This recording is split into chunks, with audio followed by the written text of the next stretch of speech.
Walaupun kita cuma tinggal di petak berukuran 2 kali 3 meter, kalau hati kita luas rasanya rumah itu. Tapi biar rumah kita halamannya saja puluhan ribu hektar, ada kolam renangnya, kamar tidurnya tidak lagi terhitung. Kalau hati yang menempati rumah itu sempit, maka akan terasa sempit jugalah rumah itu. Tempat bergantungnya tidak lain adalah hati. Assalamualaikum warahmatullahi wabarakatuh. Saudara hadirin kaum muslimin rahimakumullah. Mengapa Rasul sampai mengatakan baiti jannati, rumahku adalah laksana surga bagiku? Inilah pokok pembicaraan kita pada pertemuan kali ini. Sebagaimana yang kita maklum bahwa nikah dalam pandangan Islam bukan hanya sekedar untuk memenuhi kebutuhan biologis manusiawi, tidak hanya sekedar untuk memperkembangbiakkan keturunan, dan juga tidak pula untuk memperturutkan hawa nafsu. Lebih daripada sekedar itu, nikah dalam pandangan Islam merupakan ibadah. Oleh karena ibadah, maka seluruh tujuan ibadah, apakah dia bernama solat, apakah dia bernama puasa, zakat, sodako, haji dan lain sebagainya, seluruh daripada tujuan ibadah, target utamanya adalah mardhatillah atau keridhaan daripada Allah Subhanahu wa taala. Kalau nikah itu ibadah, maka sesungguhnya tujuan utama dari pelaksanaan suatu pernikahan tidak lain hanya untuk mencari keridhaan dari Allah Subhanahu wa taala. Bukankah kalau kita tanya tiap orang yang melakukan nikah, kenapa sih kamu nikah dengan dia? Jawabannya bisa macam-macam. Yang umum, karena saya cinta dia. Ada yang berkata, karena saya ingin mendapat ketenangan hidup. Ada yang bilang, karena saya ingin hidup teratur. Ada yang mengakui, karena saya ingin dapat keturunan dan lain sebagainya. Tetapi sesungguhnya menurut ajaran agama, kalau nikah merupakan ibadah, jawaban intinya ialah saya melakukan nikah untuk mencari keridhaan dari Allah Subhanahu wa taala. Ini konsekuensinya kalau nikah merupakan bagian daripada ibadah. Rumah tangga yang didirikan atas dasar mencari keridhaan Allah, maka akan diwarnai oleh nilai-nilai luhur daripada ajaran agama. Tanpa harta orang memang sulit untuk bahagia, tapi harta bukan jaminan orang lalu akan bahagia. Harta pada suatu saat akan berakhir, kecantikan akan berkurang, pangkat dan jabatan akan sampai kepada batasnya. Tetapi agama, keyakinan, nilai-nilai iman, itulah pegangan kita yang kekal dan abadi. Sebab itu dalam surah Ar-Rum ayat ke-21 Allah Subhanahu wa taala menjelaskan, "Wa min ayatihi an khalaqalakum min anfusikum azwajan litaskunu ilaiha wa ja'ala bainakum mawaddatan wa rahmah." Dan di antara tanda-tanda kebesaran Allah, dijadikannya bagimu istri-istrimu dari diri kamu sendiri, litaskunu ilaiha, agar kamu bisa hidup tenang bersamanya, wa ja'ala bainakum mawaddatan wa rahmah, dan dijadikannya di antara kamu rasa cinta dan kasih sayang. Umumnya pernikahan terjadi karena mawaddatan warahmah ini, cinta dan kasih sayang. Atas dua dasar itulah rumah tangga didirikan orang. Atas dasar itulah seorang laki-laki dan seorang perempuan memadu janji untuk membagi suka dan duka dalam hidup ini secara bersama-sama. Namun kalau kita renungi ayat ini, Allah tidak hanya menjadikan cinta, tapi Allah juga menjadikan kasih sayang. Apa bedanya cinta dan kasih sayang? Apa bedanya mawaddatan warahmah ini? Saudara, mawaddah yang artinya cinta, itu sasarannya biasanya adalah jasmani, kecenderungan biologis. Itu akan berakhir. Orang yang mendirikan rumah tangga cuma karena kecenderungan biologis, cuma karena rasa cinta semata-mata, cinta biasanya terkait kepada keindahan. Betul apa benar? Biasanya orang mudah jatuh cinta kepada sesuatu yang punya nilai keindahan. Makanya anak muda jarang yang jatuh cinta sama nenek-nenek.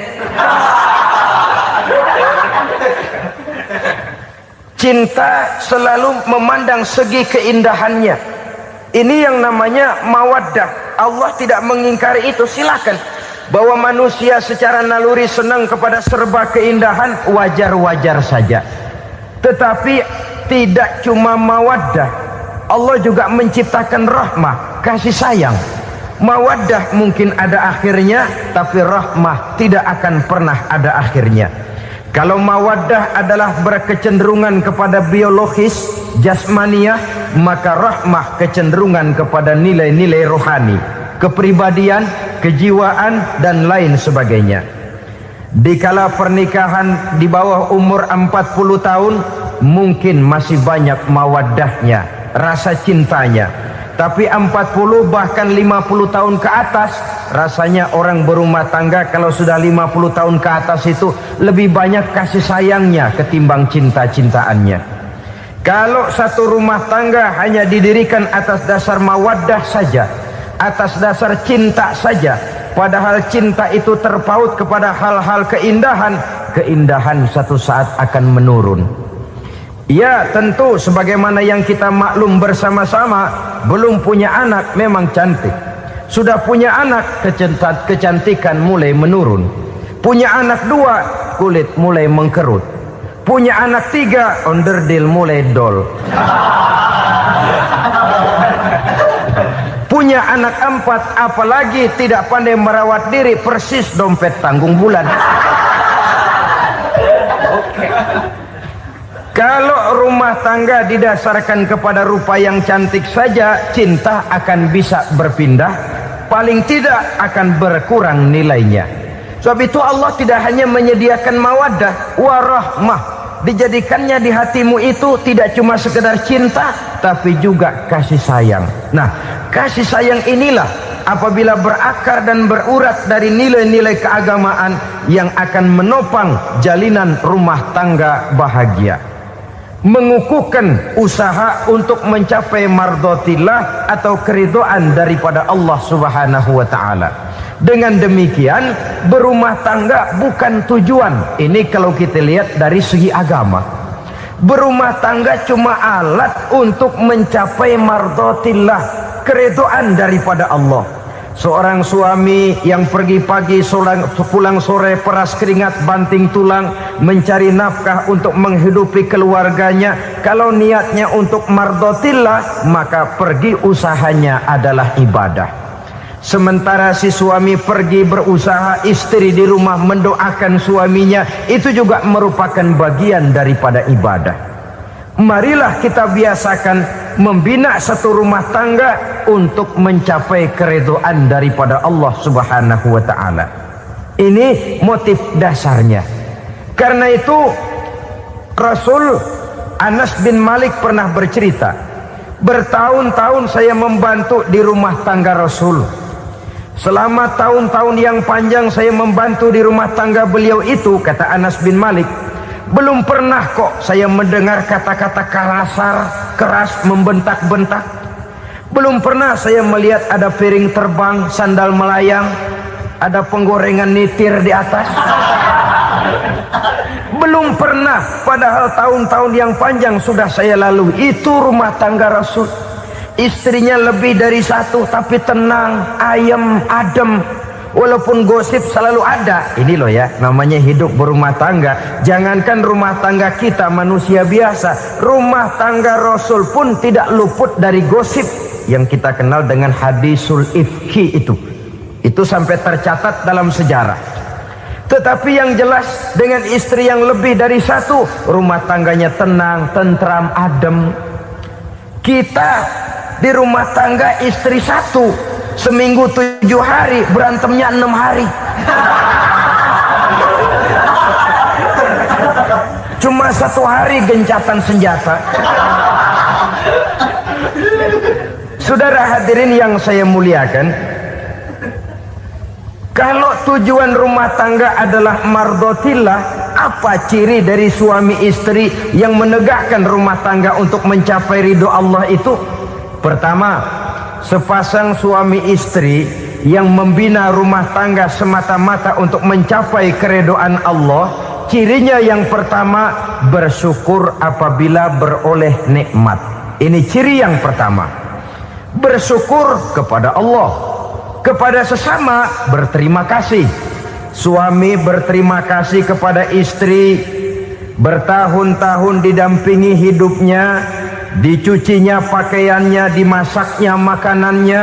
Tidak istri mengeluh walau hidup lebih banyak kurangnya daripada cukupnya. Suami pandai berterima kasih kepada istrinya. Sementara istri pun bisa berterima kasih kepada suaminya. Bertahun-tahun suami peras keringat, banting tulang mencari nafkah, menjadi palang dada terdepan apabila ada masalah-masalah yang besar. Kedua-duanya lalu punya timbangan. Nah inilah ya, saya pesan kepada suami, kepada para suami, kepada para istri, supaya di rumah ada timbangan. Perlunya apa? Kalau pada satu saat istri kita salah, suami cepat-cepat ambil timbangan, lalu ditimbang mana yang lebih berat, salahnya atau dosanya, benarnya atau kesalahannya. Ini istri saya jasanya begini, lalu jasanya begini, salahnya ini, mana yang lebih besar, jasanya atau salahnya? Dengan adanya timbangan, maka keputusan akan objektif. Tapi kalau timbangannya emosi, salah sedikit saja sudah main bentak, main usir, akhirnya keputusan akan mendatangkan kerugian. Sebaliknya, kalau suami yang salah, istri ambil timbangan, ditimbang mana lebih besar, jasanya atau salahnya. Jangan sampai nanti terjadi pepatah, panas setahun habis dihapus oleh hujan satu hari. Jasa istri yang puluhan tahun hapus oleh kesalahannya yang sedikit, atau jasa suami yang bertahun-tahun hapus oleh kesalahannya yang sebenarnya tidak seberapa. Akibat apa itu terjadi? Karena tidak adanya timbangan. Dari rasa bersyukur dan dari rasa berterima kasih ini, saudara-saudara, akan timbullah sifat saling menghargai. Suami menghargai istri, istri pun menghargai suami. Istiqomah, dikasih uang 5.000 senyum, dikasih uang 500 senyum. Itu namanya istri yang pandai bersyukur. Kalau tidak, 5.000 nyengir, 500 manyun. Tahu manyun? Kayak bemok nyari setoran, monyong saja. Ada sikap istiqomah di dalam membina kehidupan berumah tangga ini. Lalu mengerti posisi suami, ini termasuk tanda berterima kasih. Suami saya itu kerjanya apa, golongannya apa, gajinya sebulan berapa. Atas dasar itu, lalu istri menjadi istri yang tahu diri. Walaupun suami harus menyenangkan istri, istri pun hendaknya nimbang, tahu batas kemampuan suami. Kemauan mungkin tidak terbatas, tapi kemampuan sangat terbatas. Kalau suami pegawai kecil, ya mintalah yang kecil-kecil. Kalau suami pegawai rendah, mintalah yang sesuai dengan kemampuannya. Jangan suami gajinya cuma 50.000 sebulan, istri menuntut minta dibeliin gelang yang kayak pelek becak. Tentu sudah overacting namanya. Saudara hadirin yang saya muliakan, kunci awalnya bersyukur kepada Allah. Kalau sudah bisa berterima kasih kepada manusia, hati ini akan mudah bersyukur kepada Allah. Rumah tangga yang pandai bersyukur, berapapun kecilnya nikmat, bukan kecilnya yang dia lihat, tapi karunia Allah yang dinilai. Sehingga dari rasa berterima kasih kepada manusia akan timbullah rasa syukur kehadirat Allah Subhanahu wa ta'ala.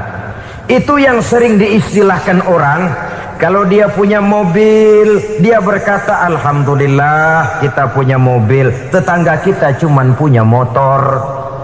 Kalau dia punya motor, syukur kita punya motor. Tetangga kita cuman punya sepeda, kemana-mana kekejek melulu. Kalau dia punya sepeda, alhamdulillah punya sepeda. Tetangga kita sebelah nggak punya apa-apa, kemana jalan kaki saja. Kalau dia jalan kaki, alhamdulillah kita masih bisa jalan. Tetangga kita sebelah lumpuh bertahun-tahun nggak kemana-mana. Kalau dia lumpuh, alhamdulillah kita masih hidup. Tetangga kita kemarin mati nggak balik lagi.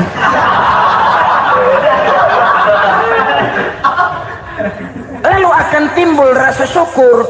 Tapi kalau sudah lumpuh ngelihat yang bisa jalan ngelihat yang menaik sepeda, yang punya sepeda lihat yang punya motor lihat yang punya mobil lihat yang punya pesawat. Kapanlah kita ini pandai bersyukur? Sebab kesenangan seperti pelangi, tidak pernah di atas kepala kita, selalu kelihatannya di atas kepala orang lain. Sehingga kalau ngobrol orang sering bilang, lu sih enak lo gue lihat. Gue keblangsak amat nih ya. Setiap orang ngomong kepada kita begitu nadanya. Kita yang dilihat enak, sementara kita melihat orang lain enak. Tukang tahu melihat tukang tempe enak, tukang tempe melihat tukang tuak enak, tukang tuak bilang tukang sirsak enak. Enak itu seperti pelangi. Namun kalau kita mau merenungi, tidak pernah Allah berhenti memberikan nikmat kepada kita. Sejak kita bangun tidur sampai kita tidur kembali, bahkan tidur itu sendiri, seluruhnya tidak pernah putus dari nikmat Allah.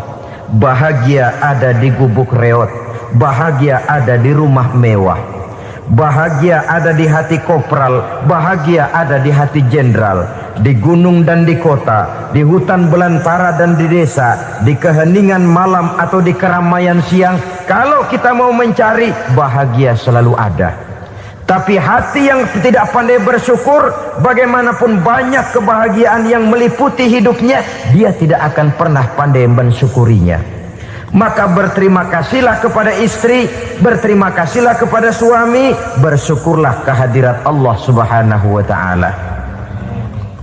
Saya sering mengatakan, sebaliknya seorang suami bagaimanapun kondisi istrinya, kalau itu memang jodohnya, beranilah berkata, istriku adalah Romeoku, istriku adalah Julietku, atau istriku adalah Sri Kandiku. Biarin pengkor ya pengkor, gak ada urusan. Mensyukuri. Kalau tidak mensyukuri, yang timbul lalu sesalan. Kalau sudah sesalan, mudah umpat mengumpat, caci mencaci dalam rumah tangga, lalu terjadilah kegaduhan. Ketenangan sulit kalau sudah tidak ada unsur saling menghargai itu. Lebih celaka lagi kalau sudah mengarah kepada penyesalan. Kata istrinya, bang gue nyesel kawin sama lu. Suami digituin mungkin gede kepalanya. Kalau lu nyesel apalagi gua, makin nyesel.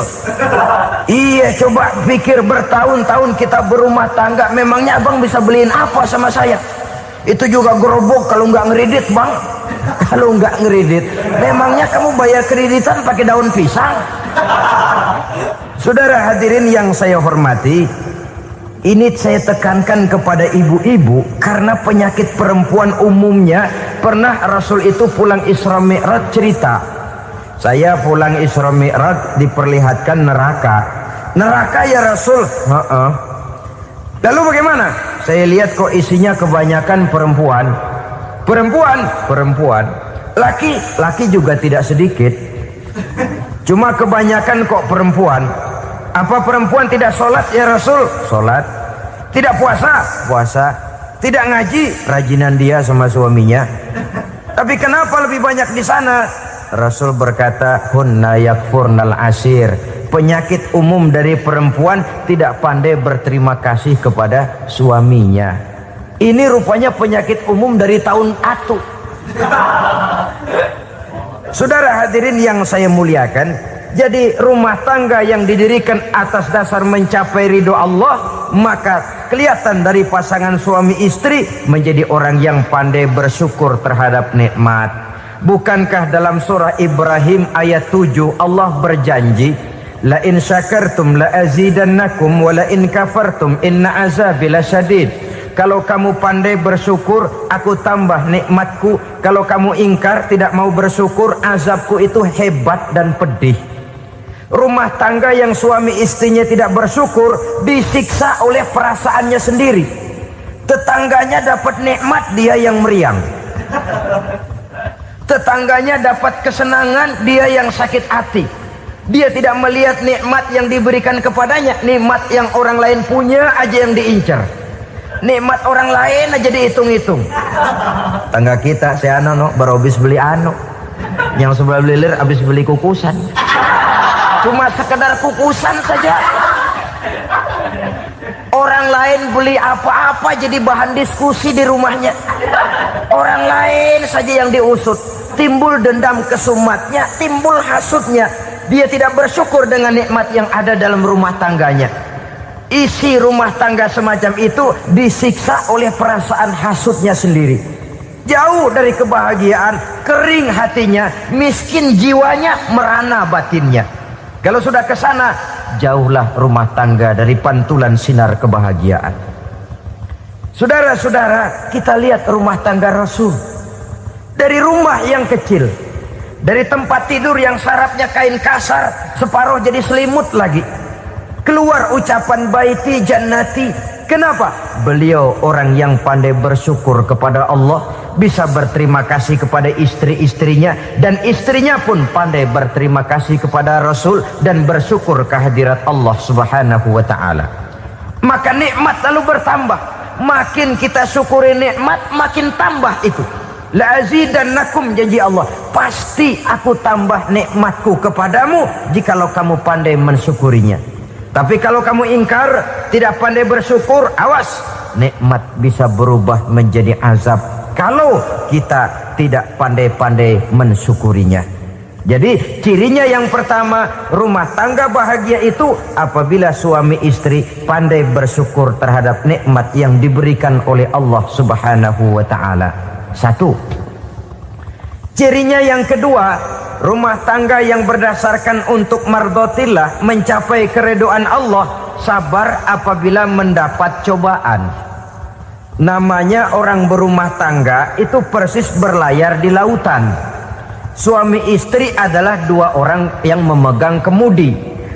Kalau berlayar ombak tenang, angin bertiup sepoi-sepoi basah, lalu bila malam datang bulan bersinar, bintang gemintang gemerlapan, berlayar memang nikmat. Tapi satu saat angin puting beliung bertiup, gelombang menggunung, halilintar menyambar, kemudian petir berkilat. Kalau pada saat itu suami mau ngalor, istri mau ngidul, alamat perahu patah di tengah jalan, kandas di lautan sebelum sampai ke pantai yang akan ditujunya. Oleh karenanya perlu kekompakan.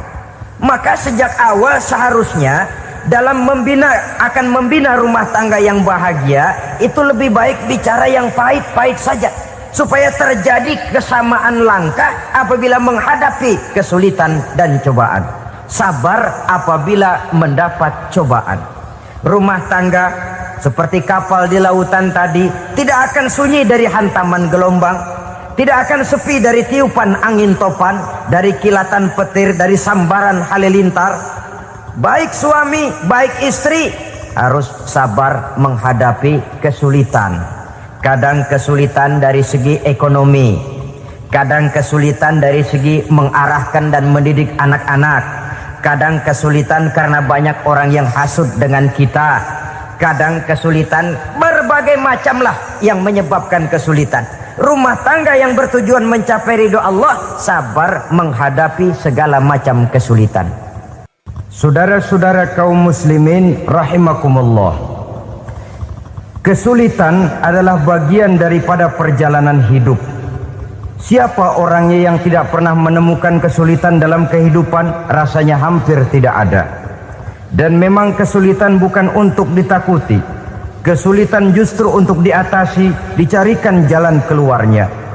Begitulah suami istri yang bertujuan mencari ridho Allah, manakala suami berada dalam kesulitan, istri mencarikan jalan keluar atau berusaha memberikan jalan keluar. Sebaliknya, manakala istri dalam kesulitan, suami bisa mencarikan jalan keluarnya. Sabar dalam menghadapi segala macam kesulitan. Dalam surah Luqman ayat 17, Allah Subhanahu wa taala berfirman, "Wasbir 'ala ma asabak, inna dzalika min azmil umur." Dan bersabarlah terhadap apapun yang menimpa kamu.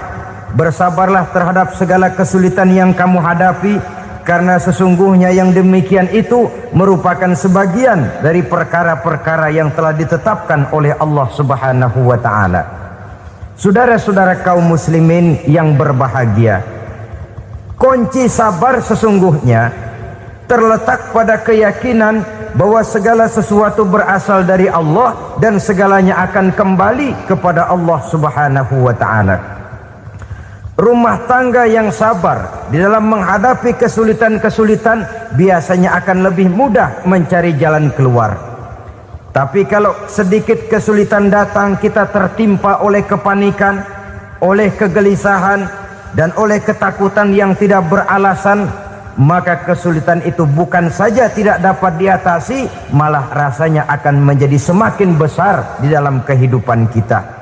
Tidak ada rumah tangga yang tidak pernah berhadapan dengan kesulitan, bagaimanapun besarnya rumah tangga itu. Itulah sebabnya kita memerlukan orang lain. Hidup berumah tangga itu seperti orang punya mata. Kalau mata kita kelilipan, kalau mata orang lain kelilipan, gampang kita tiup. Tapi kalau mata kita sendiri yang kena kelilipan, tentu kita memerlukan orang lain untuk meniupnya. Oleh karenanya, suami istri harus saling mencarikan jalan keluarnya. Walaupun kerjanya berbeda, suaminya pergi mencari nafkah, istrinya berdoa di rumah. Kalau perlu melakukan sholat duha, mendoakan agar usaha suaminya dimudahkan, dan begitu selanjutnya. Sehingga dengan adanya kebersamaan, walaupun tidak selalu bersama-sama, maka masing-masing melaksanakan tugas dengan tenang dan merasa yang satu berbuat untuk kepentingan yang lain. Inilah cirinya yang kedua, sabar bila mendapat dan berhadapan dengan segala macam kesulitan. Kadang orang mendapat kesulitan itu berkeluh kesah.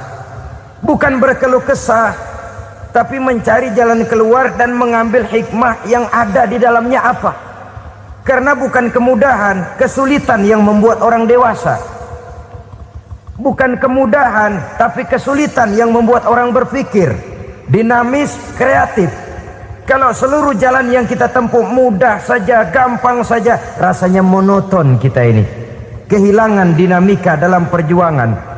Kesulitan yang membuat orang matang, kesulitan yang menempa kepribadian untuk lebih dewasa menghadapi bahtera kehidupan, membuat pandangan makin arif, wawasan makin luas, dan analisa semakin tajam. Sama saja dalam hidup. Sesungguhnya pujian sering menjadi racun, dan caci maki kalau kita tanggapi secara positif sering membuat kita makin dewasa.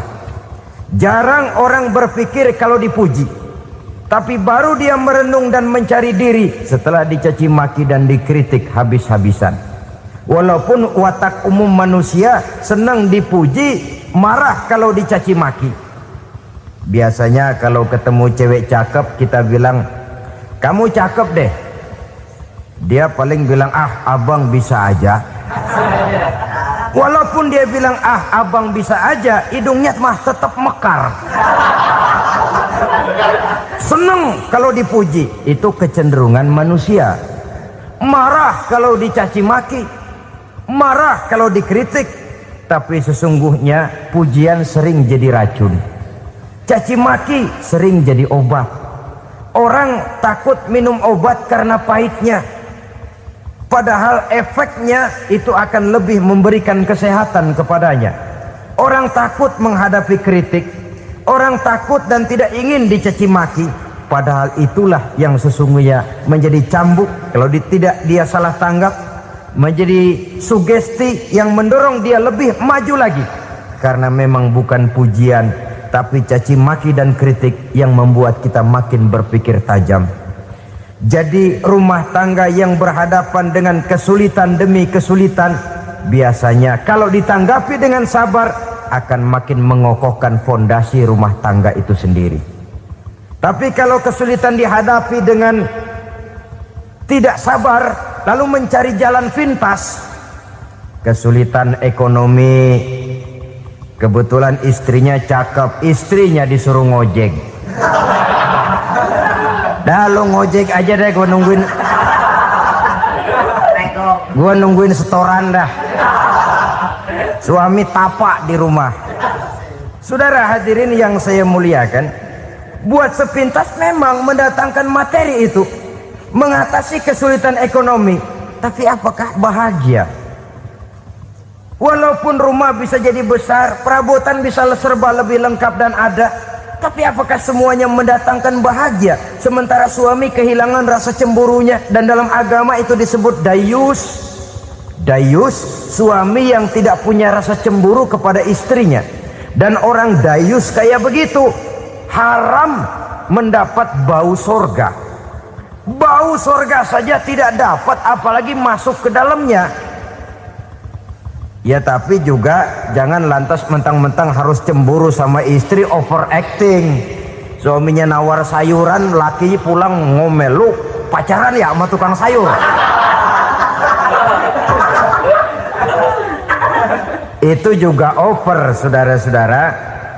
Kesulitan ekonomi diatasi dengan sabar. Sabar dalam arti berusaha dengan tidak mengambil jalan pintas, berusaha tetap berada di jalan yang diridhoi oleh Allah. Ini yang jadi problema ini rumah tangga sekarang ini, kesulitan ekonomi, di mana lapangan kerja sulit, di mana persaingan hidup tajam, sedangkan kita hidup ingin seperti orang lain. Kita mudah gelap mata, mudah picik pandangan, mudah sulit pertimbangan, lalu mengambil jalan pintas. Kadang menjual akidah, menjual keimanan.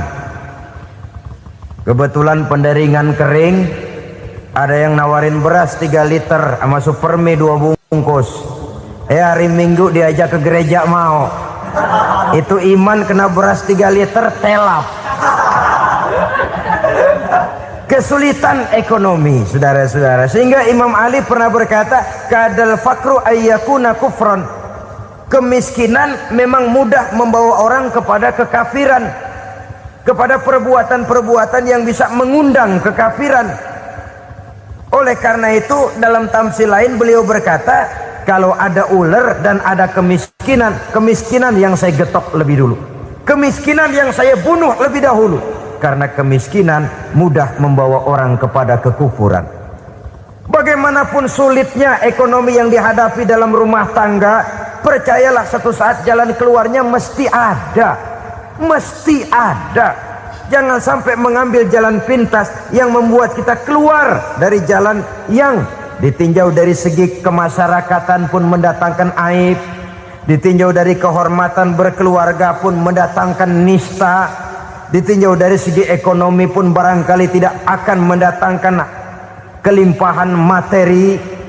Jalan pintas pada umumnya, saudara-saudara, hanya memberikan kenikmatan yang sekejap. Dan apalah itu artinya kalau harus mengorbankan kesenangan yang abadi dan kekal. Kadang-kadang mengorbankan anaknya sendiri, anaknya dikomersilkan. Pokoknya siapa yang nyamper lu berangkat aja dah. Asal pulang nenteng pisang sama jeruk sebongsang, orang tua udah anteng aja udah. Saudara hadirin yang saya muliakan, setiap kita selalu berhadapan dengan kesulitan. Karena itu rumah tangga yang bertujuan mencapai mardhatillah, mereka sabar dalam menghadapi kesulitan. Tidak ada beras, puasa saja, puasa sunnah. Puasa sunnah, lapar tapi ada pahalanya, daripada tidak puasa lalu ngegerundel. Brengsek Tuhan, gue sembahyang melulu lapar juga. Sudah lapar tidak berpahala. Bukankah Rasulullah sendiri kalau pulang ke rumah Aisyah lalu berkata, ya Humairah, ada makanan hari ini? ada makanan yang nggak ada bang. Alhamdulillah kalau begitu saya puasa. Pulang dari mana-mana perut lapar mau makan tidak ada makanan, bukan marah, bukan ngamuk, puasa. Maka boleh puasa sunnah, niatnya udah siang jam 10 jam 11, asal dari pagi belum makan apa-apa. Niatnya jam 10 sah, dengan catatan dari pagi belum makan apa-apa. Jangan sudah sepiring setengah baru niat, itu lain. Itu ngojek namanya itu. Pengertian dalam kesulitan. Satu malam beliau pulang dari masjid agak larut. Habis ngajar banyak yang bertanya. Ketuk pintu, Assalamualaikum, Assalamualaikum. 3 kali beliau memberi salam, tidak ada jawaban, tidak dibukakan pintu. Rupanya istri beliau lelah bekerja di waktu siang, tidurnya pules benar. Marah ke Rasul? Tidak, beliau gelar sorban, tidur di depan pintu. Asraful anbiya wal mursalin ini, Rasul termulia ini, karena menghargai istrinya, tidur di depan pintu. Sampai Aisyah bangun sepertiga malam, terkejut buka pintu, suaminya ada di depan pintu. Beliau bangunkan. Ketika dibangunkan, Rasul lebih dulu berkata, maaf sayang, saya pulang terlambat. Sudah nggak dibukain pintu, tidur di depan, dibangunin, beliau duluan yang minta maaf. Pengertian. Kalau emosi memang nggak dibukain pintu, tidur di depan, begitu dibukain yang enak kita tunjuk jidatnya.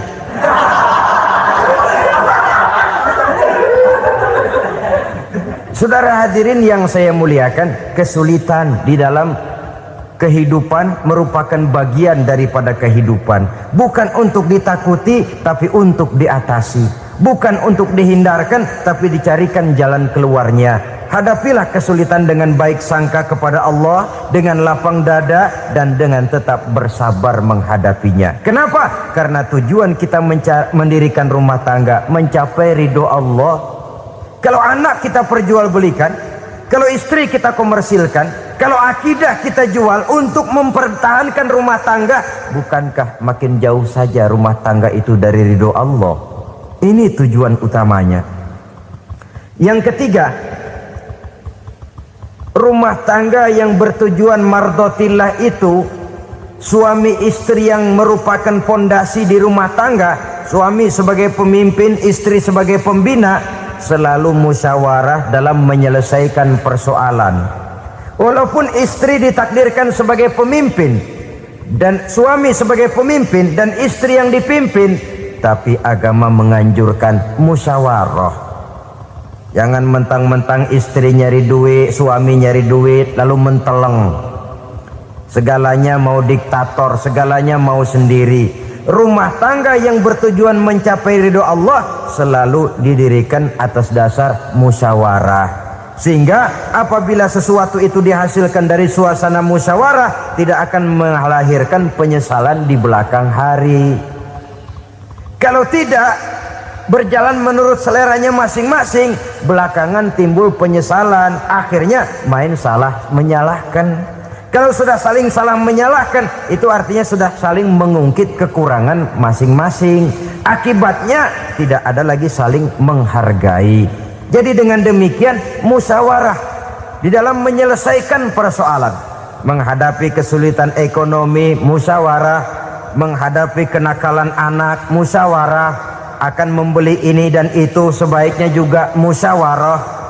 Kalau merupakan hasil musyawarah, maka saudara-saudara hasilnya pun akan dihadapi oleh bersama. Enak rasakan bersama, tidak enak rasakan bersama. Kenapa? Tadinya musyawarahnya bersama-sama juga. Lah kalau hasil sendirian, giliran enak mungkin yang satu mau ikut, giliran tidak enak yang satu nuding, gua kata juga apa. Kan begitu akibatnya kalau tidak berdasarkan musyawarah lebih dahulu.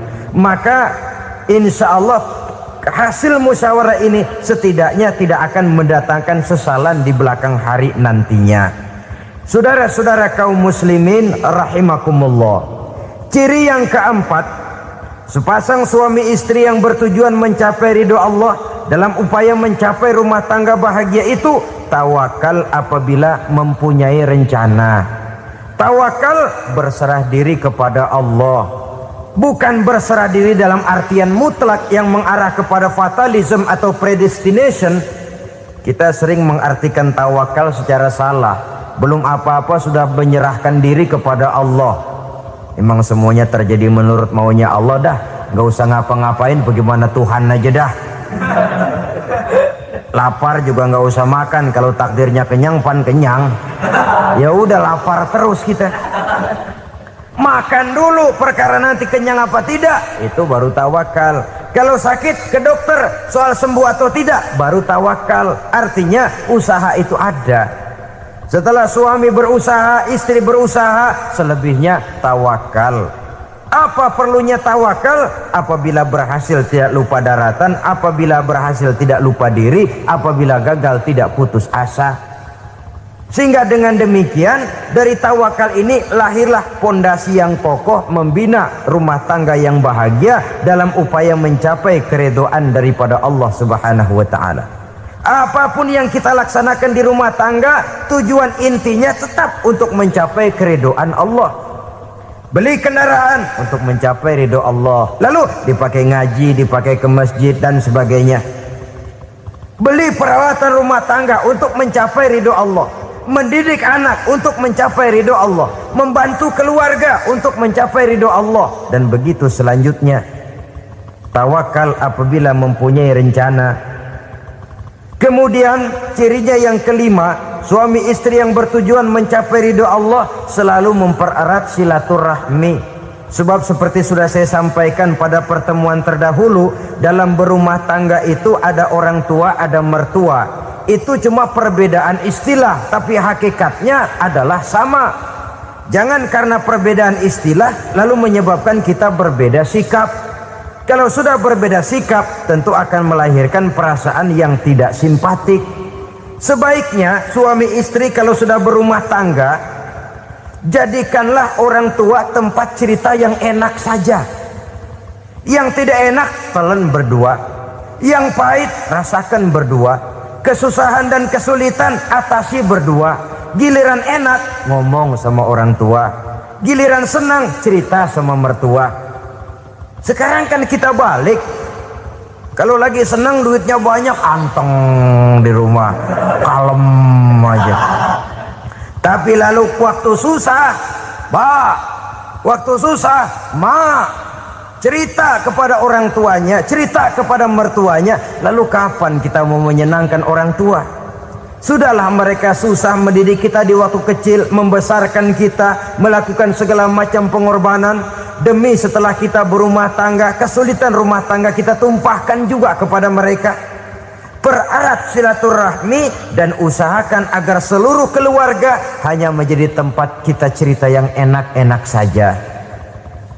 Istilah sehari-harinya, kalau di rumah kita makan sama sayur bayam, keluar rumah diem, malah seluitan.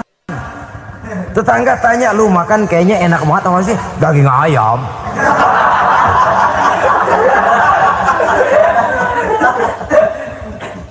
Lalu tetangga kan akan berbisik, itu makannya tuh orang enak bener ya, rumah tangganya tiap hari makan sama daging ayam. Biarlah paling kurang itu jadi doa, daripada kita makan sama kangkung lalu ribut ngomel di mana-mana. Gua kesel banget sama bini gua, di warung ceritanya lagi. Kenapa? Saban sari gua direbusin kangkung mulu, brengsek. Di warung cerita ada RT, ada RW. Gara-gara makan sama kangkung se-RT tahu. Akhirnya mungkin kalau kita berangkat orang hitung dari jauhan, lihat kangkung liwat.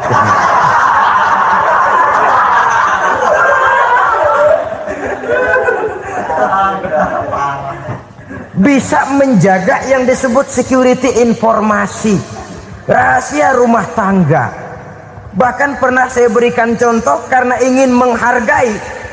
Suami beliin kain batik buat istrinya. Istri tahu begitu sepintas, nih kain jelek nih. Tapi karena mau menyenangkan suaminya, dia bohong. Bagaimana Bu kain yang Bapak beliin? Aduh bagus bener Pak, bagus sekali itu kain. Warnanya Pak emang yang model begitu tuh. Tetangga kita mana ada yang pakai kain begitu Pak? Ya emang nggak ada, jelek. Menghargai. Sebab kalau waktu itu si istri jujur, yang timbul sakit hati suami. Bagaimana Bu kain yang saya beliin? Goblok lo. Kain begitu dibeliin di pasar juga banyak 1.400, campur odol lagi. Sudahlah, suami punya niat baik, sampai rumah digoblok-goblokin, tidak ada lagi rasa saling menghargainya. Begitu pentingnya mempererat silaturahmi ini, sampai Nabi berpesan, isnani la yanzurullahu ilaihima yaumal qiyamah qati'ur rahim wa jarus su. Ada dua golongan manusia yang di akhirat nanti tidak akan dilihat oleh Allah, tidak akan diopeni oleh Allah, didiemin aja. Siapa mereka? Pertama, orang yang suka memutuskan silaturahmi. Yang kedua, tetangga yang jahat dengan tetangganya. Dua golongan manusia ini, pemutus silaturahmi, kemudian juga tetangga yang jahat dengan tetangganya, ini tidak akan dipandang oleh Allah di hari akhirat nanti. Jadi pererat silaturahmi, sebab kita ini zon politikan, makhluk yang bermasyarakat, yang tidak bisa hidup sendirian. Setiap kita memerlukan orang lain. Kita disebut kaya karena ada yang miskin, kita disebut alim karena ada yang awam, kita disebut berkuasa karena ada rakyat jelata. Tanpa rakyat tidak ada penguasa, tanpa yang miskin tidak ada orang kaya. Kalau tidak ada yang jelek, siapa yang bilang cakep? Karena ngimbangi. Saudara hadirin, atas dasar ini mestinya kita selalu bersyukur dalam segala posisi, tidak lalu salah terima kepada karunia yang diberikan Allah kepada kita. Saudara hadirin yang saya hormati, pererat silaturahmi, jadikan orang-orang tua kita tempat kita cerita yang enak-enak saja. Yang tidak enak, telan sendiri, usahakan sendiri, carikan jalan keluarnya sendiri.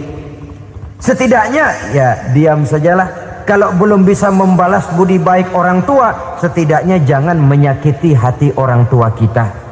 Sudah lelah dan payah dia mengasuh kita, membesarkan kita, merawat kita. Demi setelah kita berumah tangga, seluruh kesulitan kita bawa lagi kepadanya. Karena itu buat para istri juga ini perhatian. Kalau dimarahi suami, jangan cepat-cepat pulang ke rumah orang tuanya. Nggak boleh diomelin dikit, main buntal aja. Gua pulang dah. Pulang. Sampai sana cerita habis-habisan, dikucek kejelekan suaminya. Nanti 2-3 hari balik aja lagi. Kan nggak lucu jadinya. Saudara hadirin, begitu juga suami. Mencaci maki habis istrinya, 2-3 hari baik aja lagi.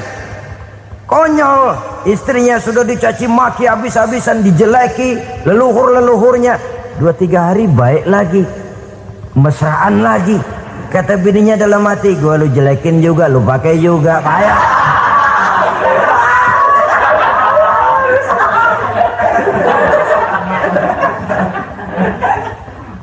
Saudara hadirin yang saya muliakan, itulah sebabnya pada awal tadi saya katakan perlunya kita mempunyai timbangan baik sebagai suami maupun sebagai istri. Nah, dari mempererat silaturahmi ini akan terjalin rasa kekeluargaan. Maka tradisi arisan keluarga itu bagus sesungguhnya untuk mempererat silaturahmi. Cuma celakanya bukan silaturahmi yang jadi tujuan, arisannya itu yang jadi tujuan. Akibatnya apa? Kalau belum narik mah semangat banget datang dah. Begitu udah narik aja udahan.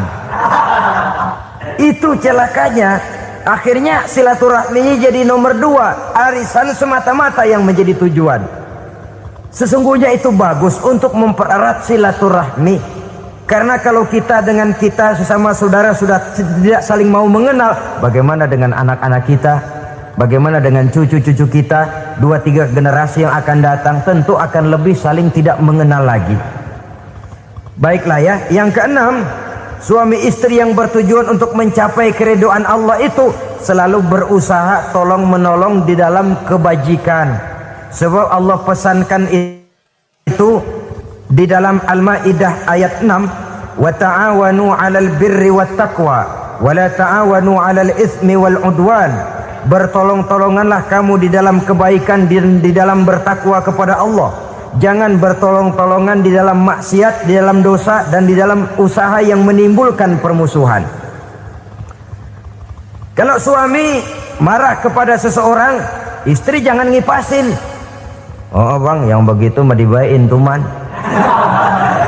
Bu, udah habisin aja dah. Anak-anaknya marahin sekalian. Ngipasin. Istri kesel sama tetangganya, suami ngipasin. Emang tuh tetangga kita, hahu. Habis orang dikipasin. Ta'awanu 'alal birri wat taqwa, bertolong-tolonganlah di dalam kebaikan. Istri malas ngaji, suami mendorong, memberikan sugesti. Suami malas berusaha, istri memberikan sugesti. Saling tolong menolong di dalam kebaikan dan takwa, dan jangan tolong menolong dalam dosa dan permusuhan. Kata suami, Bu, daripada kita melarat terus hidup, kita piara tuyul yuk. Kata istrinya, nah ini sudah menyimpang bang. Bersabarlah, bagaimanapun insya Allah kita tidak akan mati kelaparan. Piara tuyul itu nanti jadi pindah akidah, merusak iman, berteman dengan setan. Apalah artinya kekayaan dan kesenangan sebentar kalau harus mengorbankan kekayaan dan kesenangan yang abadi. Ini sudah alal ismi wal udwan, sesuatu yang mengandung dosa. Saudara hadirin yang saya hormati, kemudian yang keenam, berbaik sangka. Baik suami maupun istri sama-sama saling berbaik sangka. Suami melepas istri, istri melepas suami dengan hati yang ikhlas. Suami meninggalkan istri di rumah dengan jiwa yang bersih dan rasa yang aman. Ada rasa baik sangka, dan ini modal dasar. Kalau sudah dilandasi oleh buruk sangka, tentu yang lahir nanti adalah perasaan-perasaan yang tidak baik. Akibatnya sangat tidak menguntungkan. Inilah beberapa ciri dari rumah tangga yang didirikan atas dasar mardhatillah, mencapai keridhaan dari Allah. Nanti akan menyusul tujuan berikutnya, diantaranya mendapat keturunan, diantaranya lagi mendatangkan gairah untuk lebih berusaha mencari rezeki karena sudah merasa punya tanggung jawab berupa anak dan istri. Mempererat silaturahmi itu cuma tujuan-tujuan sekundernya saja. Tujuan primernya kita melakukan suatu nikah untuk mencapai keridhaan dari Allah Subhanahu wa taala. Silakan punya istri cantik, kaya, tapi tujuan utamanya kita membina rumah tangga untuk mencapai ridho dari Allah. Karena itu dasarnya mawaddatan warahmah. Jangan cuma cinta, tapi juga kasih sayang. Cinta, kecenderungan kepada jasmani akan berakhir, tapi kasih sayang, kecenderungan kepada rohani, makin tua malah makin erat, makin tua malah makin mesra. Sehingga kadang kita menampak kakek-kakek dan nenek-nenek lagunya kayak pengantin baru. Apa cinta-cintaan? Tidak. Bagaimana kakek-kakek sama nenek-nenek harus bilang I love you? Yang masih ada itu waktu itu mawaddah, kasih dan sayang.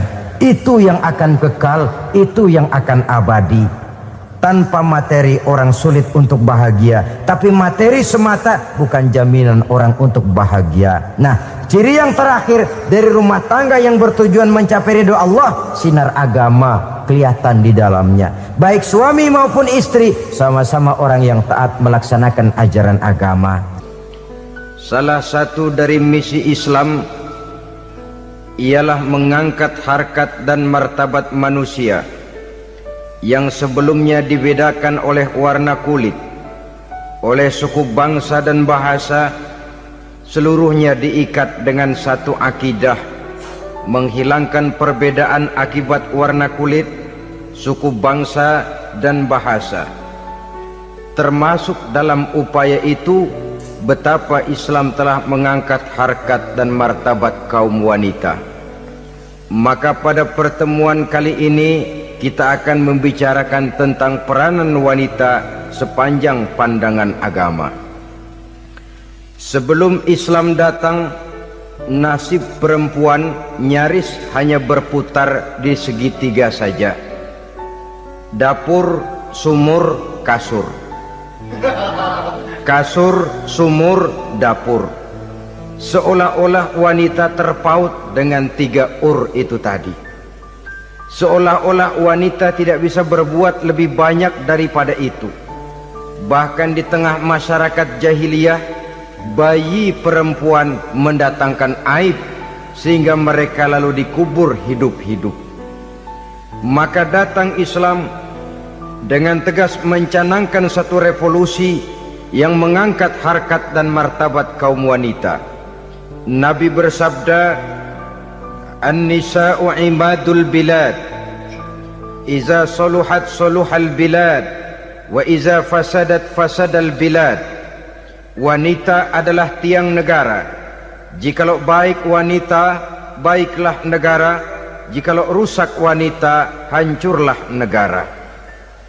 Dalam berbagai ayat Al-Quranul Karim menjelaskan tentang wanita dan peranannya.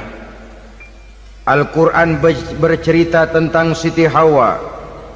Al-Quran bercerita tentang anak perempuan Nabi Adam, Iklimah dan Labuda, yang menyebabkan Habil dan Qabil saling berbunuh-bunuhan. Al-Quran menceritakan bagaimana ibunya Nabi Musa mendapat wahyu untuk menghanyutkan anaknya di hilir sungai Nil. Al-Quran bercerita tentang Siti Maryam, ibu daripada Nabi Isa. Al-Quran bercerita tentang 2 putri Nabi Yusuf, yang akhirnya salah satunya menjadi istri daripada Nabi Musa. Pun Al-Quran bercerita tentang Ratu Balkis, seorang wanita yang menjadi penguasa di negeri Sabah, yang demikian besar pengaruhnya dan wawasannya. Dan banyak lagi Al-Quran menceritakan keadaan kaum wanita, sampai-sampai dalam Al-Quran ada satu surah yang dinamakan surah An-Nisa. Ini seluruhnya berarti bahwa Al-Quran telah menempatkan kaum wanita dalam satu posisi yang mulia dan terpuji. Al-Quran memberikan emansipasi, bahwa wanita berhak mengejar kemajuan sebagaimana halnya kaum laki-laki.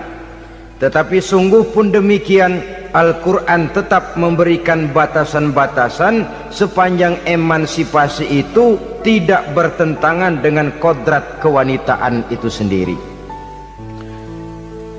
Kalau persamaan dan kemajuan, kalau emansipasi dan hak asasi sudah tidak sesuai lagi dengan kodrat kewanitaan, pada akhirnya bukan mengangkat harkat dan martabat kaum wanita, justru malah merendahkan derajat dan martabat kaum wanita itu sendiri. Seperti sebagian besar wanita ini, mereka berteriak menuntut tentang persamaan hak, tapi mereka melupa apa batasan daripada persamaan hak itu sendiri.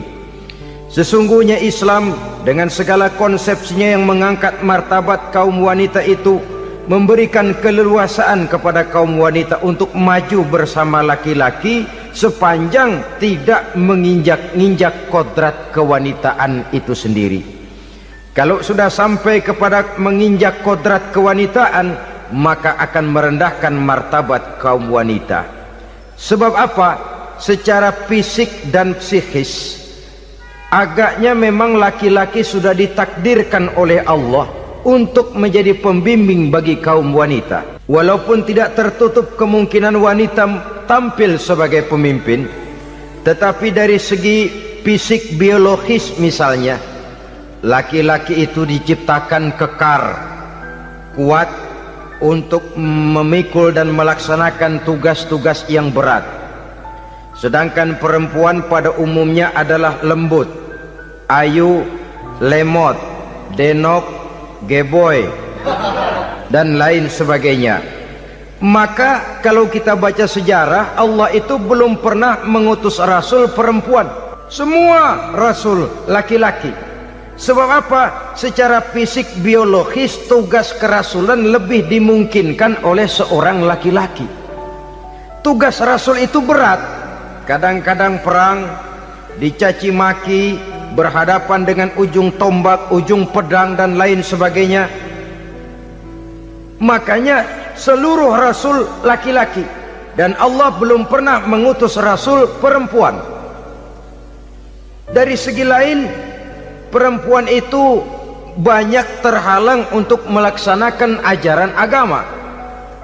Misalnya 1 minggu dalam sebulan perempuan itu terkena cuti khusus, mengalami masa menstruasi, tidak sholat, tidak puasa, tidak melaksanakan ajaran agama yang tidak dibolehkan pada saat menstruasi itu. Kalau ada rasul perempuan, lalu saat malaikat akan menyampaikan wahyu, kebetulan rasulnya sedang wah, itu bisa balik lagi malaikat Jibril ke langit itu. Mau turun nyampein wahyu, balik lagi ke atas, ditegur, kenapa balik lagi Jibril? Rasulnya lagi head.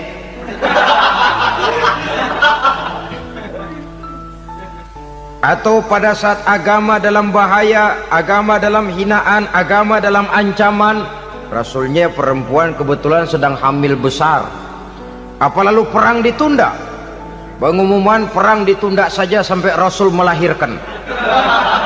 Tentu lebih tidak mungkin lagi. Secara fisik biologis laki-laki lebih memungkinkan untuk melaksanakan tugas kerasulan ini. Maka seluruh rasul yang diutus Allah adalah laki-laki. Saudara hadirin yang saya muliakan, sungguh pun demikian, Islam itu mengangkat martabat wanita sedemikian tinggi sebagai tiang negara yang menentukan jatuh dan bangunnya negara, yang ikut mewarnai bahkan menjadi warnanya suatu negara. Walaupun peranannya memang tidak begitu kelihatan, tapi sesungguhnya amat sangat menentukan. Oleh karenanya secara umum emansipasi yang digariskan oleh Islam, emansipasi yang tidak bertentangan dengan kodrat kewanitaan di berbagai aspek kehidupan. Kalau sekarang emansipasi ini kelihatannya sudah salah pasang, salah kaprah. Bahkan belum lama kita menyaksikan bagaimana ada binaragawati. Di zaman sekarang perempuan sudah mulai angkat besi. Saya mulai mikir kalau perempuan sudah pada angkat besi, ini sudah tanda suaminya udah deket dibanting-bantingin ini. Tahun-tahun mendatang mungkin akan menyusul perempuan mulai narik becak.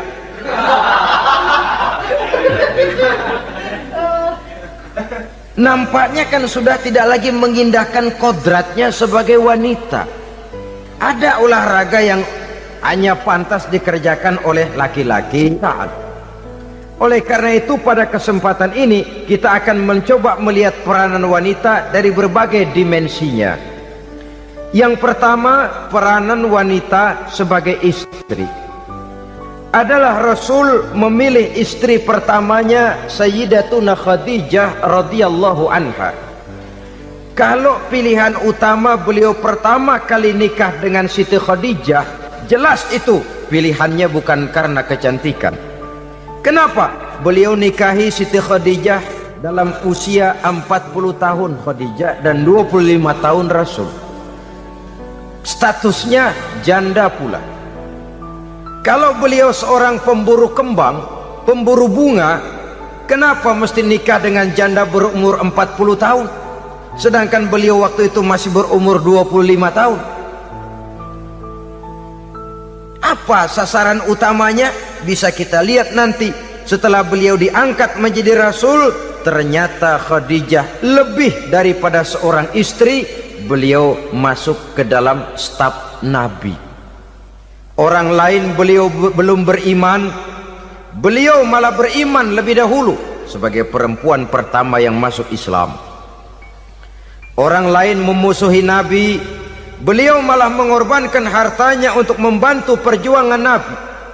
Istri setia semacam ini dengan peranannya sebagai istri yang sedemikian rupa, memberikan andil yang sangat besar bagi kesuksesan dan keberhasilan seorang suami. Sebaliknya, seorang istri bisa mempengaruhi suaminya.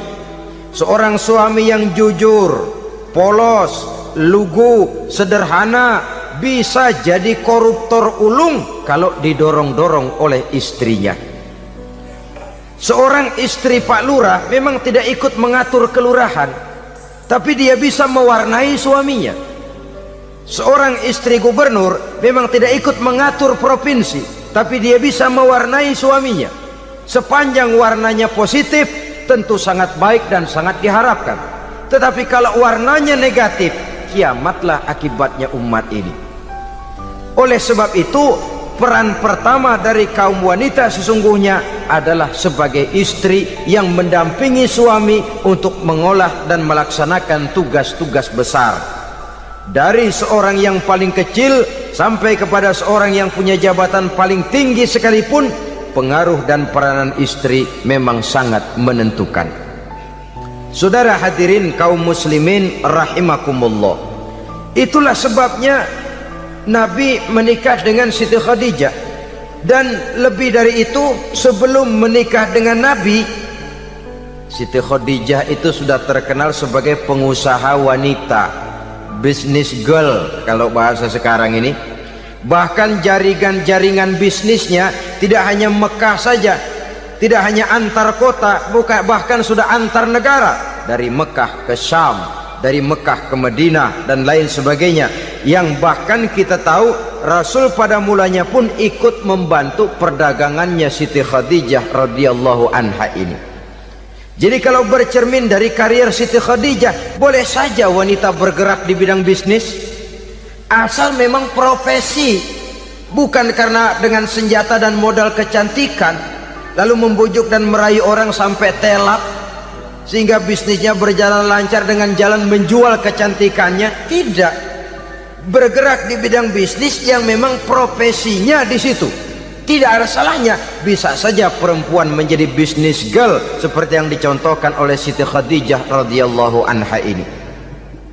Sebab itu, kontes-kontesan yang hanya bertitik kepada rupa yang ayu saja, rupa yang cantik saja, sesungguhnya bukan hanya tidak bermanfaat, tapi saya pikir juga sangat tidak mendidik. Yang mengajar anak-anak remaja putri kita untuk berlomba-lomba hidup dalam kepalsuan. Alis mata palsu, hidung pesek dimancungin palsu, operasi plastik. Alis matanya dikerik, bikin yang palsu. Tai lalat lagi bikin yang palsu. Gincu bibir dimerahin, palsu. Seluruhnya hidup dalam kepalsuan. Akan lebih baik kalau kita ini misalnya mengadakan kontes yang menitik beratkan kepada ketinggian IQ, kecerdasan, kemampuan, skill, keahlian dan kemampuan. Tidak hanya dititik beratkan kepada rupa yang ayu dan cantik semata-mata. Sebab di samping manfaatnya diragukan, juga sangat tidak mendidik buat generasi yang akan datang. Terutama ibu-ibu, peran utama wanita sesungguhnya adalah sebagai istri mendampingi suami dalam melaksanakan tugas-tugas besar. Satu hari, serombongan ibu-ibu pernah datang menghadap Rasul mengajukan satu resolusi, protes kalau bahasa kita sekarang. Ya Rasul, ada apa bu? Kalau laki-laki sih enak. Enak bagaimana? Iya, kalau orang laki-laki sholat, perempuan sholat. Laki-laki puasa, perempuan puasa. Laki-laki pergi haji, perempuan pergi haji. Laki-laki menuntut ilmu, perempuan bisa menuntut ilmu. Tapi kalau laki-laki pergi jihad, perang membela agama, kami perempuan tidak bisa ikut jihad perang di medan pertempuran. Padahal pahala jihad sangat besar dan kami ingin mendapat pahala jihad. Tidak adil kalau begini ya Rasul, izinkan kami pergi jihad. Ini perempuan di zaman Rasul, kalau ada kebaikan tidak bisa ikut, rasanya rugi bukan main, lalu protes. Apa jawab Rasul? Beliau senyum, ibu-ibu jangan khawatir, walaupun ibu-ibu tidak maju ke medan perang, ada ibadah yang pahalanya sama dengan pahala jihad itu. Apa ya Rasul? Beliau menjawab, jihadukunna fi baitikunna. Jihadnya ibu-ibu, jihadnya kaum wanita adalah di rumah tangganya sebagai istri. Memasak makanan suaminya, mencuci pakaian istrinya, mengasuh, merawat dan membesarkan anak-anaknya, itu seluruhnya bagian daripada ibadah yang pahalanya tidak kurang dengan pahala jihad. Kenapa? Al-Quran itu memberikan sesuatu sesuai dengan kedudukannya. Kalau perempuan pergi perang jihad membela agama, musuhnya laki semua, kayak apa perangnya? Itu musuhnya bisa nggak mau pakai pedang, perangnya udah gulat aja udah. Sehingga Rasul lalu memberikan satu jalan keluar yang membuat wanita-wanita itu lega. Jihadukunna fi baitikunna. Ibu-ibu sih tidak usah khawatir, jihad ibu adalah di rumah tangga ibu-ibu semua. Sejak bangun tidur sampai tidur kembali, nyaris kaum ibu itu 24 jam pekerjaannya. Sebagai istri, dia melaksanakan jihad di rumah tangganya. Peranan wanita yang pertama adalah sebagai istri, yang walaupun tidak kelihatan dan menonjol seperti halnya laki-laki, tapi sangat mewarnai, bahkan menjadi warna dari tugas apapun yang dihadapi oleh suaminya. Dulu ada seorang orator, kalau pidato hebat bukan main. Kalau dia bernada gembira, semua orang senyum. Kalau dia bercerita tentang sesuatu yang sedih, satu masjid orang nangis. Orang tanya kepadanya, Pak, bisa pidato begitu hebat, siapa yang bikin? Ya saya sendiri. Istrinya dari belakang bilang, tidak, yang bikin pidatonya hebat saya. Kata suaminya, mana bisa, saya, kata istrinya. Kalau saudara tidak percaya, tunggu Jumat depan, dia khutbah Jumat, saya akan bikin khutbahnya tidak hebat, kata istrinya. Sudah hari Rebo, siap-siap mau bikin konsep khutbah, baru mau nulis, datang istrinya, Bang, tolong pegangin anak, saya mau ke warung. Mau bikin konsep lagi, kata istrinya, Bang, tolong ini, tolong itu, tolong ini. Sampai mau berangkat khutbah Jumat, khutbah belum selesai dibikin. Begitu naik mimbar, kehabisan bahan. Sudah 10 menit masih ama bakdu. Ini yang dengar heran, ini orang kok bicaranya bisa cuma amat sama badu saja. Di situ kelihatan saudara-saudara betapa peran serta istri yang walaupun tidak kelihatan oleh pandangan mata yang zahir, tapi teramat sangat menentukan. Sekali lagi, tidak ada seorang suami bisa sukses jadi apapun dia tanpa peran serta istrinya di rumah. Tidak ada kemajuan yang bisa diperoleh kalau tidak karena peran serta istrinya di rumah. Tidak ada kesuksesan yang bisa diraih tanpa keikutsertaan daripada istrinya di rumah. Walaupun suaminya yang dikenal orang, suaminya yang dipuji orang, suaminya yang disanjung orang, bagian besar tetaplah saham dan andil daripada istrinya yang di rumah itu. Ini makna an-nisa imadul bilad. Wanita adalah tiang negara. Jikalau baik wanita, baik negara. Jikalau rusak wanita, hancur negara. Karena wanita, negeri Sabah menjadi terkenal tentram, aman, wawasan politiknya luas. Seorang semacam Cleopatra bisa menaklukkan Julius Caesar. Dan begitu selanjutnya. Banyak cerita-cerita betapa wanita yang berperan di belakang layar ini bahkan bisa menggoyangkan negara. Bahkan yang paling dekat saja contoh dengan kita, Senator Gary Hart. Saudara masih dengar tentu itu, betapa harus terpaksa mengundurkan diri dari pencalonan presiden Amerika karena kasusnya dengan Donna Rice itu, dengan hostess itu. Betapa di sini seorang perempuan atau seorang wanita sanggup membongkar seseorang yang punya masa depan ceria untuk menuju kursi kepresidenan dari suatu negara adidaya seperti Amerika, bisa gagal berantakan karena skandalnya itu. Apa penyebabnya? Wanita.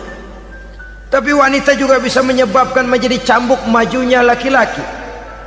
Wanita juga bisa menghancurkan dan mengubur laki-laki.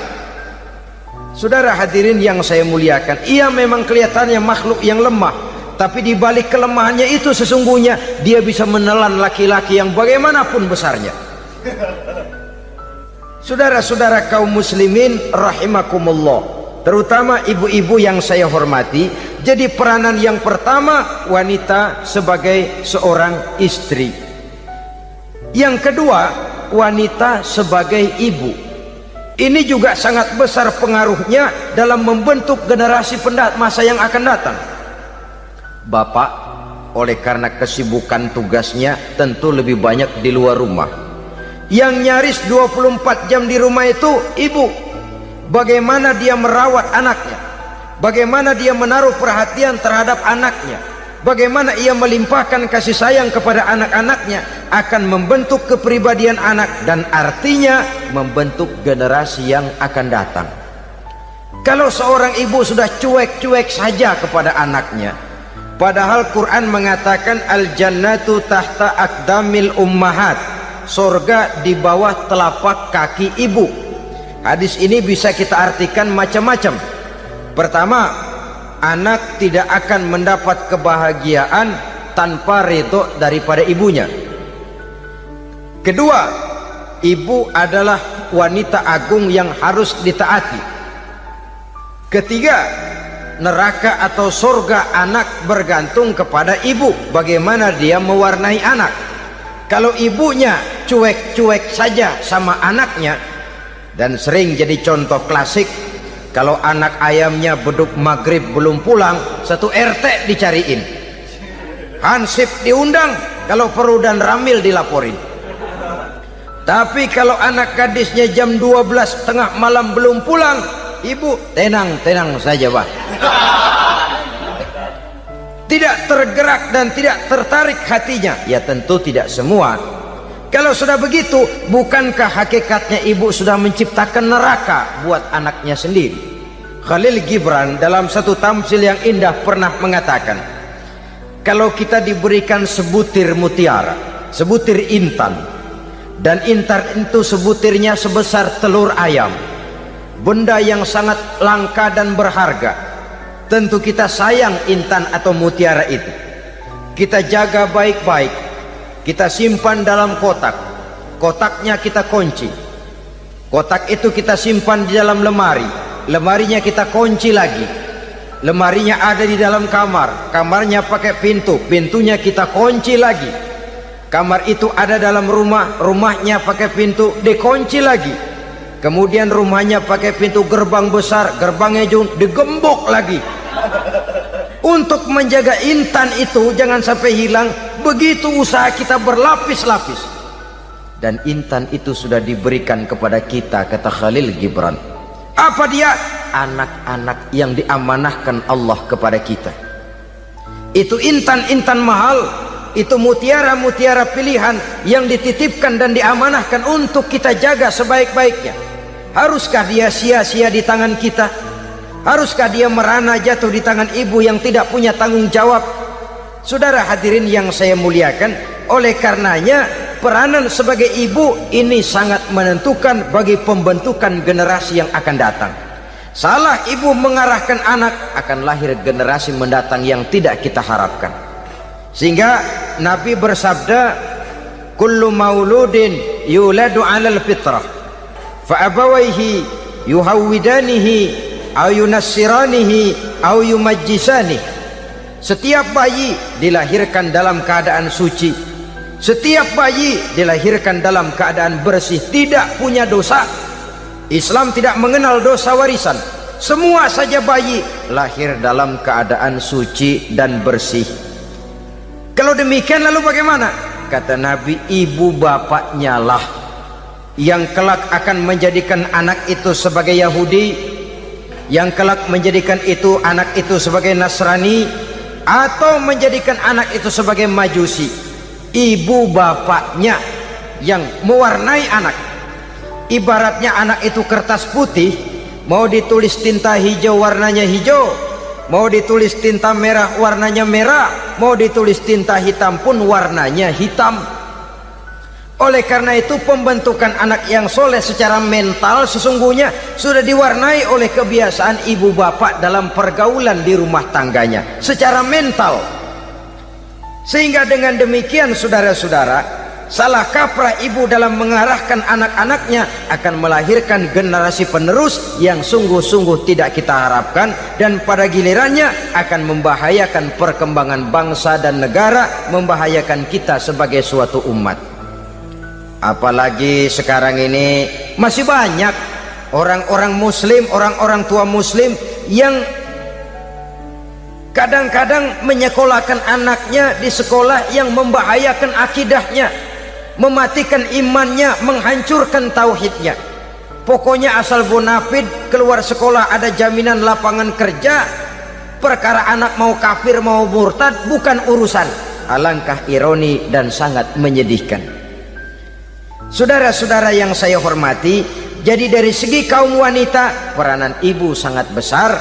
Dari segi anak, ketaatan kepada ibu, doa restu ibu akan membawa kepada kebahagiaan hidup. Doa ibu mustajabah, kutukan ibu manjur. Beberapa hikayat dan riwayat menjadi contoh dan tamsil buat kita betapa tidak ada satu kebahagiaan di dunia ini yang bisa ditegakkan tanpa doa restu daripada ibu. Pantas kalau dalam Al-Quran ada ummul kitab, ibunya atau induknya kitab. Tiap negara punya ibu kota, bapak kota tidak ada. Lalu lagi wawasan Nusantara disebut ibu pertiwi, bapak pertiwi kemana tahu. Saudara hadirin yang saya muliakan, lalu dalam peringatan hari-hari besar nasional ada yang namanya Hari Ibu. Hari bapak nggak pernah diperingati. Ada Hari Ibu, dan ibu itu pun ada Ibu Kartini, ada Ibu Dewi Sartika, dan macam-macam lagi yang seluruhnya merupakan refleksi dan gambaran betapa peranan kaum wanita di dalam kehidupan ini yang memang banyak mewarnai dan menjadi warna dari suatu kegiatan. Saudara-saudara kaum muslimin rahimakumullah, apabila yang pertama tadi kita melihat peranan kaum wanita sebagai istri, betapa ia berpengaruh besar dalam ikut menunjang keberhasilan dan kesuksesan suaminya. Kemudian pada peranannya yang kedua, wanita sebagai ibu di rumah tangga, betapa ia ikut membentuk, mempengaruhi, mewarnai dan membimbing kepribadian anak sebagai generasi penerus. Maka pada peranan yang ketiga ini kita akan melihat wanita sebagai social agent, sebagai penggerak kegiatan sosial di berbagai bidang kehidupan. Apakah itu bernama majelis taklim, apakah itu bernama perkumpulan dan yayasan-yayasan kemanusiaan, organisasi-organisasi yang bergerak di bidang pendidikan, bahkan di zaman sekarang bukan hanya menjadi penggerak sosial, bahkan sudah banyak kaum wanita yang menggerakkan satu bangsa. Dunia mengenal Margaret Thatcher, dunia mengenal Indira Gandhi, dunia mengenal Bandara Naike, dunia mengenal Corazon Aquino, dunia mengenal Golda Meir dulu itu dari Israel, dunia mengenal Imelda Marcos yang ambisius tapi yang kemudian melangkah kepada jalan yang negatif dari tujuan semula. Ini bukan hanya sekedar social agent, tapi bahkan sudah mengarah kepada menggerakkan dan mewarnai suatu bangsa. Islam membuka pintu ke arah itu. Wanita duduk dan berfungsi sebagai social agent, mengurus berbagai macam perkumpulan yang bertujuan kepada kebajikan, menyantuni yatim piatu, memelihara kesehatan, menyayangi binatang, memelihara kelestarian lingkungan dan lain sebagainya. Islam membukakan pintu sepanjang peranan sebagai istri dan sebagai ibu tidak diabaikan. Ini sebab yang utama. Salah seorang perempuan, kaum wanita, kalau terlalu aktif berorganisasi, terlalu aktif bermasyarakat, terlalu aktif dalam berbagai macam perkumpulan, lalu melupakan tugas utamanya sebagai istri dari suaminya, sebagai ibu dari anak-anaknya. Ibu asik rapat sana rapat sini, anak tidak pernah diajak rapat, akhirnya si anak bikin perkumpulan sendiri, rapat menurut versi mereka, sehingga akibatnya yang timbul anak merasa kurang diperhatikan oleh ibunya. Ngaji bagus, tapi kalau sepanjang hari ngaji saja, suami pulang mau makan tidak ada makanan, mau berganti pakaian belum lagi ditriska pakaiannya, tentu ini melupakan fungsi yang utama. Kegiatan sosial, kegiatan di organisasi adalah jadwal kegiatan setelah fungsi sebagai istri dari suami, sebagai ibu dari anak-anak dilaksanakan dengan sebaik-baiknya. Bukan tidak baik ngaji, kalau dari ngaji ke ngaji saja, bangun tidur ngaji, jam 7 ngaji, berangkat jam 11, sholat zuhur berangkat ngaji lagi, pulang sore, malam ngaji lagi. Suami tidak terurus, anak-anak pun terbengkalai, rusaklah rumah tangga. Dan bukankah satu bangsa terdiri dari satu tatanan masyarakat, dan tatanan masyarakat yang paling kecil bernama keluarga. Keluarga merupakan unit dari masyarakat, unit yang terkecil, dan keluarga terdiri dari pribadi-pribadi yang merupakan bapak, ibu, dan anak-anak. Sehingga masyarakat bangsa yang baik terdiri dari masyarakat yang baik, masyarakat yang baik tersusun dari keluarga-keluarga yang baik, dan keluarga yang baik akan muncul dari pribadi dan individu yang baik. Pribadi dan individu yang baik yang sadar mana kewajiban yang primer, mana kewajiban yang sekunder. Sebagai social agent, dia lalu mawas diri dengan tetap mempertimbangkan kodrat kewanitaannya itu tadi. Saya ikut prihatin kalau ada perempuan main sepak bola, dan saya yakin betul kalau perempuan main sepak bola, yang nonton pasti bukan nonton bola. Ya mungkin bola juga, tapi bola yang mana itu wallahu a'lam. Ya dicari olahraga yang sesuai dengan kodrat kewanitaan begitu. Dicarilah olahraga yang sesuai dengan kodrat kewanitaan. Sepak bola sudah maju, ya belakangan saya katakan tadi muncul lagi wanita angkat besi. Belakangan bisa kita bayangkan wanita main tinju. Babak belur sudah kalau sudah begitu.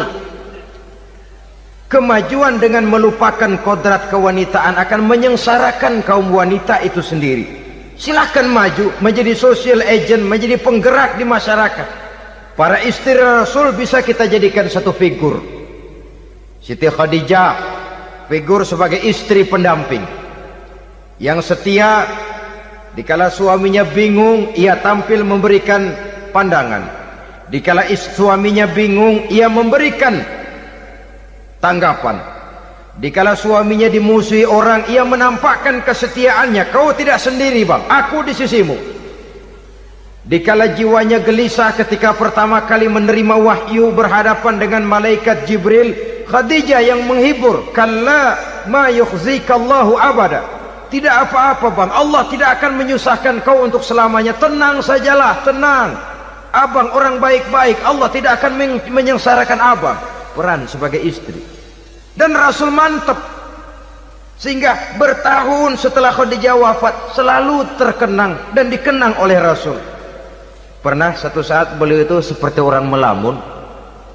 Aisyah tanya, kok seperti ngelamun bang? Iya kata Rasul, saya seperti mendengar suara terompahnya Khadijah di surga. Padahal Khadijah sudah lama wafat. Aisyah mendengar itu rada sedikit manyun. Kata Aisyah, bang cukup sekali ini saja, jangan sebut-sebut lagi nama itu ya. Cemburu rupanya. Ya soal cemburu sih nggak bini Nabi, nggak bini kita, namanya cemburu. Perempuan mesti ada. Apa jawab Rasul? Ya Humairah, Aisyah, haruskah saya melupakan seseorang yang dikala orang lain memusuhi saya, dia mati-matian membela saya. Dikala orang lain mau membunuh saya, dikorbankan hartanya untuk membantu perjuangan saya. Mestikah saya melupakan orang yang begitu baik? Tidak, Aisyah. Sepanjang nafas masih ada, sepanjang itu saya tidak akan bisa melupakan Khadijah, sayang. Peran sebagai istri Khadijah ini, peran sebagai istri, suaminya bingung, istrinya memberikan hiburan. Kadang kan tidak, suami bingung, istri bingungan lagi. Ya sudah, mari ramai-ramai kita bingung sudah. Bukan mencari jalan keluar, yang sudah bingung malah ditambahin bingung lagi. Saudara hadirin yang saya hormati, lalu figur Siti Aisyah, muda, cantik, kreatif, cerdas. Kalau bahasa sekarang barangkali wanita karier ini. Ini figur-figur loh. Jadi punya keistimewaan masing-masing, sehingga ada pilihan. Ya tentu orang mencari istri itu kan karena ada dasar pilihan. Mungkin rupanya kurang menarik tapi akhlaknya bagus. Mungkin akhlaknya sedang-sedang saja tapi potongannya cakep, masih ada pilihan. Sudah potongan jelek, akhlak bejat, emangnya lu milih merem tempo hari ya?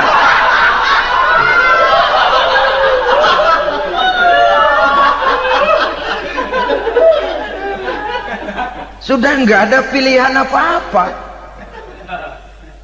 Lalu ada istri yang punya keistimewaan karena sifatnya yang sabar, ada yang wataknya itu pemurah, ada yang sifatnya itu belas kasih. Pendeknya, dari istri-istri Rasul kita bisa menemukan figur-figur wanita teladan.